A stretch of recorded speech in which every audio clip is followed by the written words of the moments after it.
Good morning and welcome to Vlogmas Day 3.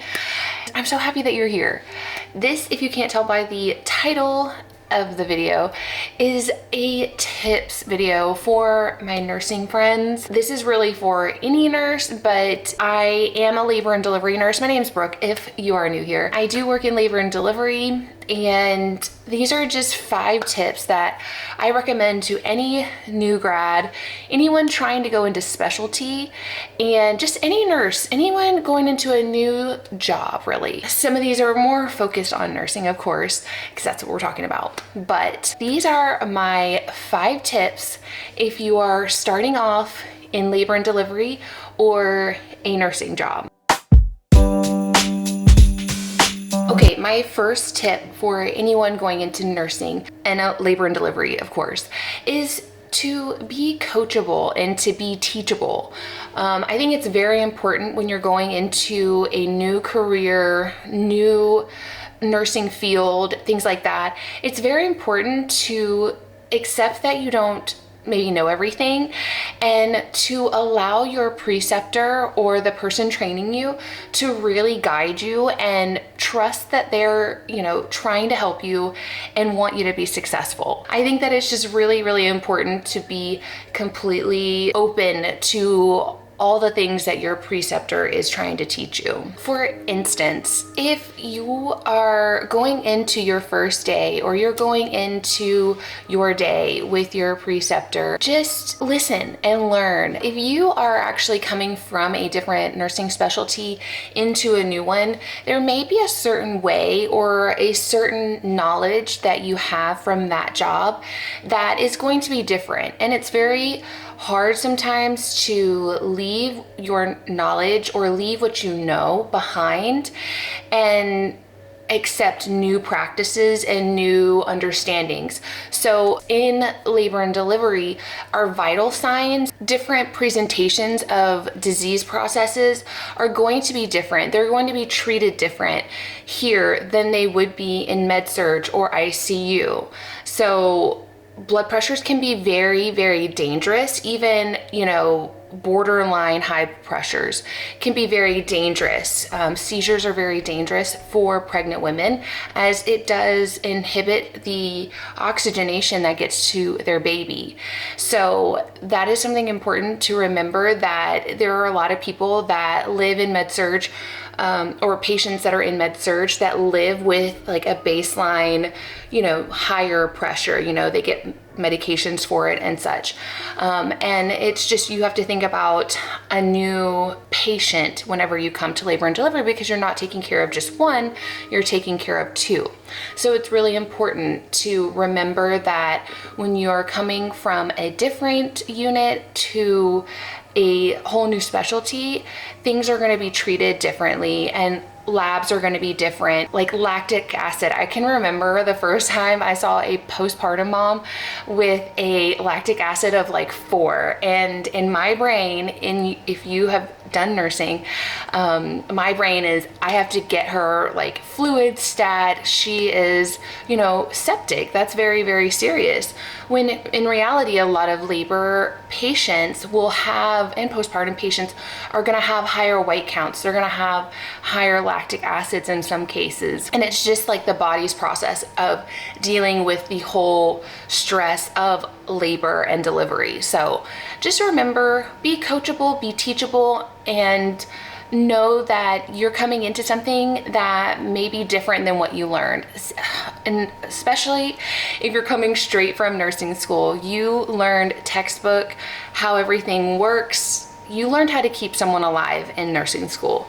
You're going to come into a specialty and you're going to be like, oh my gosh, this is not what I learned. This is not how I'm supposed to do things.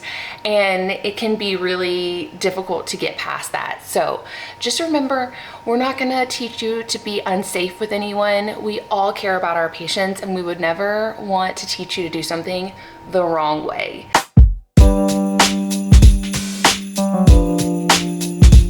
My number 2 tip, and this is very, very important, okay? It is so incredibly important to ask questions and to take initiative.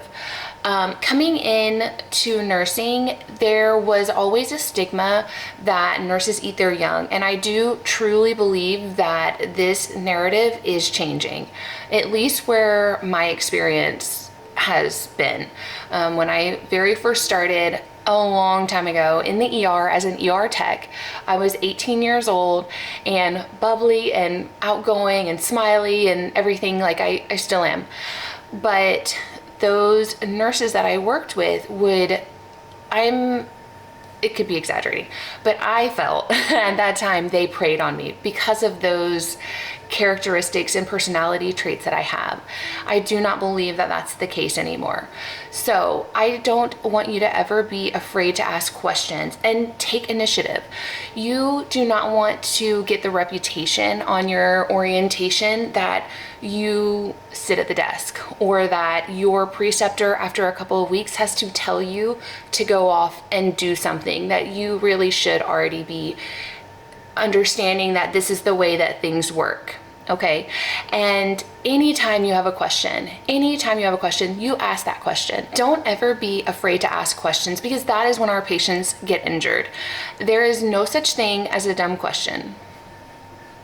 There's a caveat to that, because there are certain foundational knowledge things that maybe you should at least be aware of. But even if you don't, it's very important. You have to ask questions. If you don't understand something, you have to ask questions. And it doesn't have to just be to your preceptor. You can ask your charge nurse. You can ask doctors. In labor and delivery, you become a unit, and you can ask anyone on the whole floor a question if you do not understand it. It's very important that you remember that and think about that any day. Like, as soon as you're on the floor, think about that. Always ask questions. I think a lot of times, and it's completely natural, we're so afraid of not looking smart and not looking intelligent. But to me, the people that don't ask questions and they treat patients and they don't understand why, or they are doing something because they didn't ask a question, they just followed the order, those are the times that I feel we are lacking knowledge, because we decided to do something. You're going to get orders sometimes that you're going to have to question why you're doing it, because you will know that it doesn't sound right. And so if you follow through with that order and you did it because you were afraid to ask, somebody why you were doing that, or like follow your gut, because a lot of times our gut is usually right, then I think that's when mistakes happen and that's when people get hurt. So always, always, always ask questions. Anytime that you are unsure, the worst thing someone is going to tell you is that you're wrong. And that's okay. We are not all right. Nurses that have been nurses for years and years and years do not know everything. Okay. Remember that. We do not know everything. Doctors, they do not know everything. Okay. They know a whole lot. But there's still going to be times where, they may not know the answer either. Or maybe they missed something. They didn't see a lab result. And so, that says why you can't give a certain medication, or, whatever the situation is. So always ask questions. That is, to me, the sign of a true intelligent person. Someone that is constantly seeking answers, and someone not afraid to ask questions. And then the initiative is really self-explanatory. You really have to show initiative. Get out there. Tell your preceptor, no, I'm going to go get the vitals. No, I'm going to go do a cervical check. If I have questions, I'm going to come back and ask you for help. That's really important. In whichever type of nursing career you go into, it's very important to take that initiative.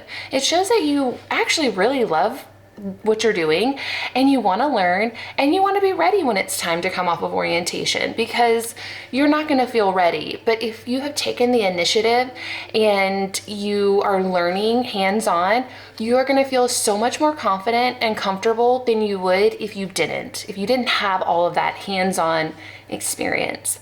So take initiative throughout your orientation. Your preceptor is going to have so much more respect, and they're going to just help you flourish when you take that initiative. Okay, my number 3 tip is go to every class/training that's offered to you. you can only build up on your foundation knowledge, and it's really important to take advantage, especially if your hospital is offering these classes and courses for free. And same with certifications. If your hospital is going to offer you free certifications, I think you should do it. Study it, learn it, know it, practice it, and you're going to be such a great, wonderful nurse. Sometimes you will have an educator or someone from a different unit that may pertain to what you're doing. So for us, NICU may come in and do some education because we are still a smaller unit. And so it's really good to get the knowledge of babies, because on our unit, we do often have to, as a labor nurse, maybe catch a baby. And I've mentioned this in my other nursing videos, is there are days where I will catch a baby for a labor nurse. So you should not do them both at the same time. You should not be laboring the patient and catching the baby. Hypothetically, babies, healthy babies, that could be okay. You could catch the baby because typically we're drying and stimulating, and that's the extent of our care at delivery. But there are instances where the baby needs more help, and so you should always have a separate nurse to catch your baby. So we will have NICU come in, NICU nurses, nurse practitioners, they will come in and teach us the appropriate care to give at delivery for the babies. And it's really good to feel comfortable in those situations, because you don't ever want to get in an emergency situation and then you don't know what you're supposed to be doing. And other just basic newborn care. And so I think it's really important to go to all the classes, all the training, and get all the education that you can, because if you are like me, you want to know everything, you want to know how to do everything, because you don't ever want to be caught not knowing what you're doing, because that's a scary place to be. And thankfully, the labor and delivery unit works truly as a team and unit, and you have to have that in those situations, because they can go from a very perfect situation to a very bad situation very quickly. And so you have to have trust, you have to have knowledge, you have to have that extra education to make you feel comfortable enough for when those situations arise. You're okay, you can breathe, the first steps at least. So take all the extra education and classes offered. So yeah, that's number 3. Go to all that extra training. All it's gonna do is make you a better nurse, I promise. And they're really good. It's really good to know things, even if it's not necessary for your everyday job. It's really good to feel comfortable in emergency situations. Still scary, your adrenaline is still going to fly through the roof, and you may even blank out, but at least you will have that ability to take those first steps. So go to all the training, get all the classes, use all the sources that your hospital is going to give you to be successful. Number 4 for me, and this is something that I think I have done immensely more than I have any other unit I've worked on here in labor and delivery. I have worked in postpartum and I worked med surg before. And like I said, I was an ER tech back in the day, like a long time ago. But something that we really do a lot in labor and delivery is debrief, and take advantage of your debriefings after deliveries. They can be good deliveries, they can have nothing go wrong, and then you can have bad outcomes. So on labor and delivery, we debrief a lot.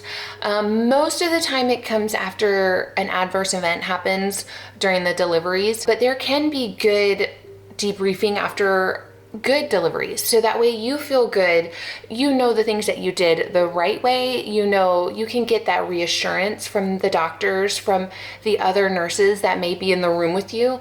You get that assurance that you did a really good job. And it's good to always focus on both, things that you can do better and the things that you're already doing really well. And so I would encourage you to debrief with the doctors, especially after those deliveries.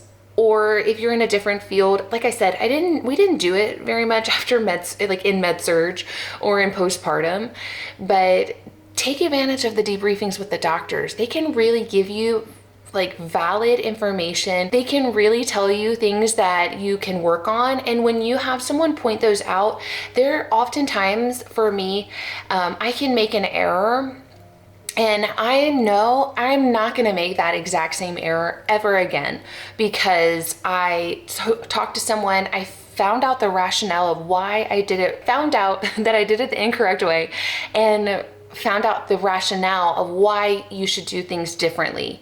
So take advantage of debriefing after your deliveries, and they can be positive and negative debriefings, okay? I love to talk to the doctors after delivery's done and just get some reassurance that I did things that I was the way I was supposed to do them. So I had my very first shoulder dystocia. It was off orientation. I did not have a single shoulder while I was on orientation.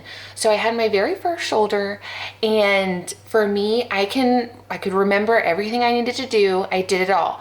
After the delivery, wanted to make sure that the doctor felt like I did everything correctly. So I went to her, and the delivery was fine, baby was fine, everything was okay.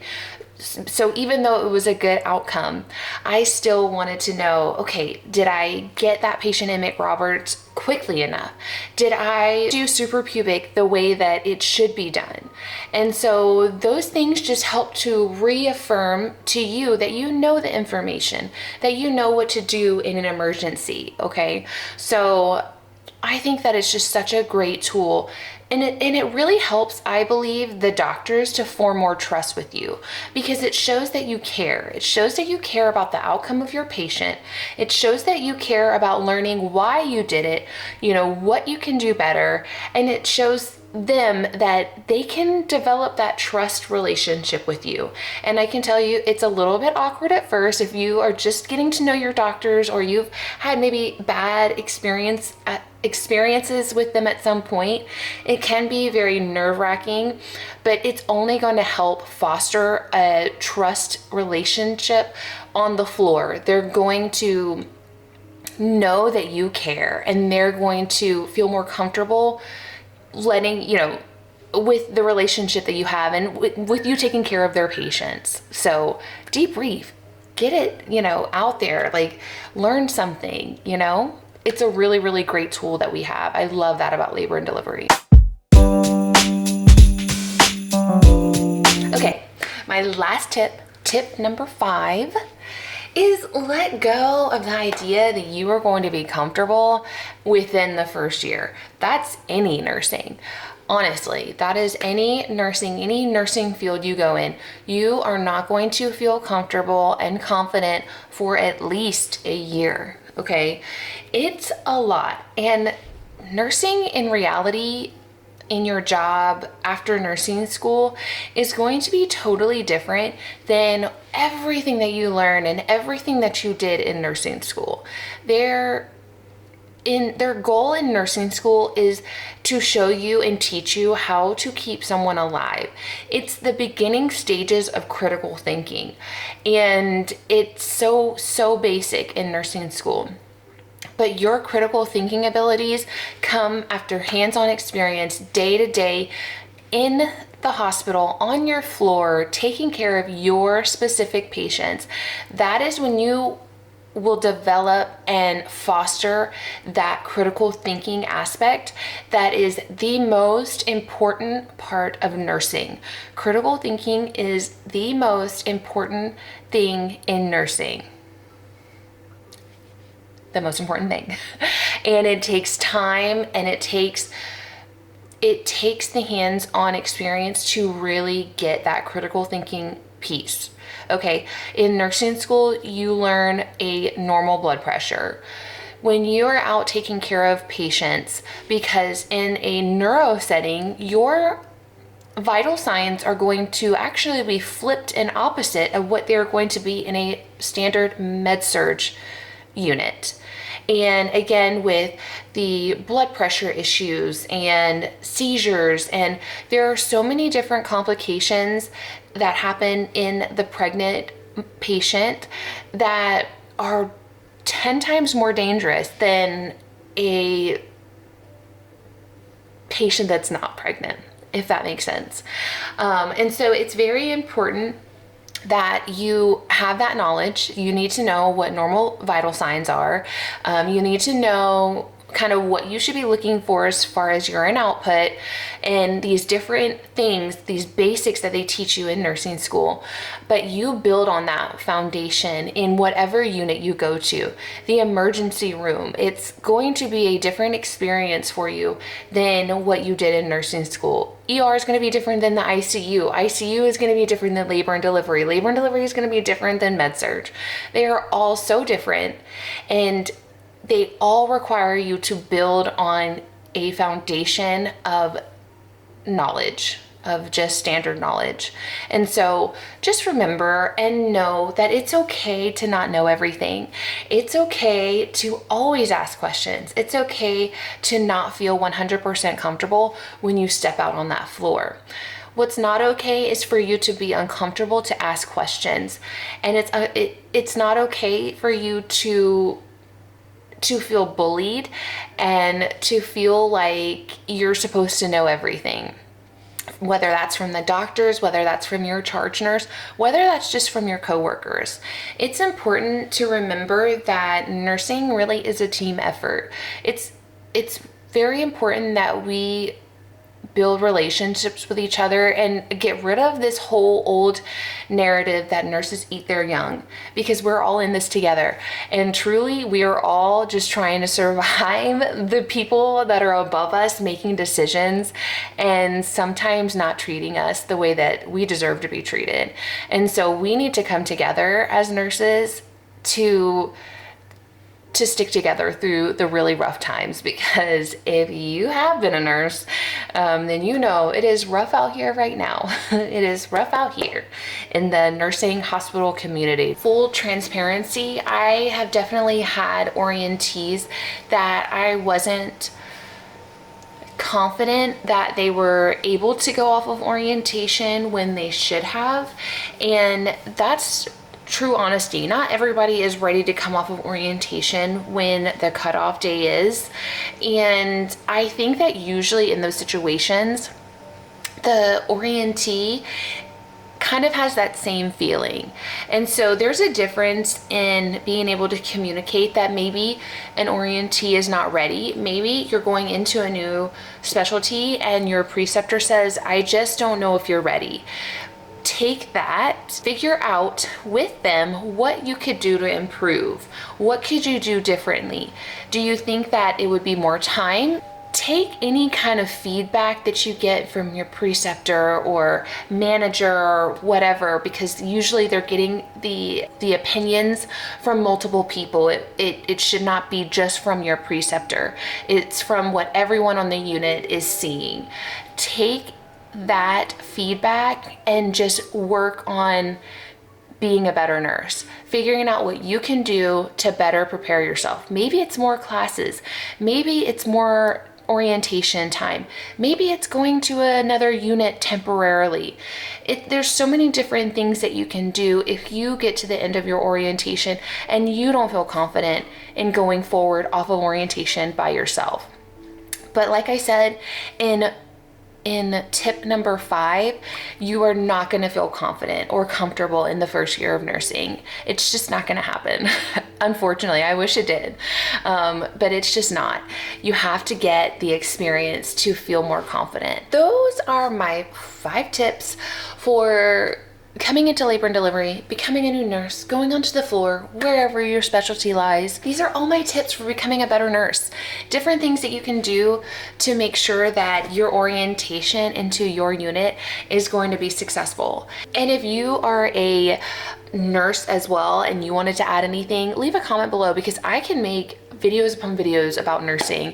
It's been almost 15 years that I've been in some type of nursing role, and so, or nursing assistant role. So let me know if you're an experienced nurse, add something to the conversation. And if you're a new grad and you want to add anything or you have questions about anything, I would love to make a video for you answering any questions that you have. If you're interested in my nursing journey, I have documented quite a few things in my YouTube journey as well about how I got here into labor and delivery. that I would recommend checking out. I do have a special playlist for nursing stuff, so check those out if you are interested, and I will see you in the next video.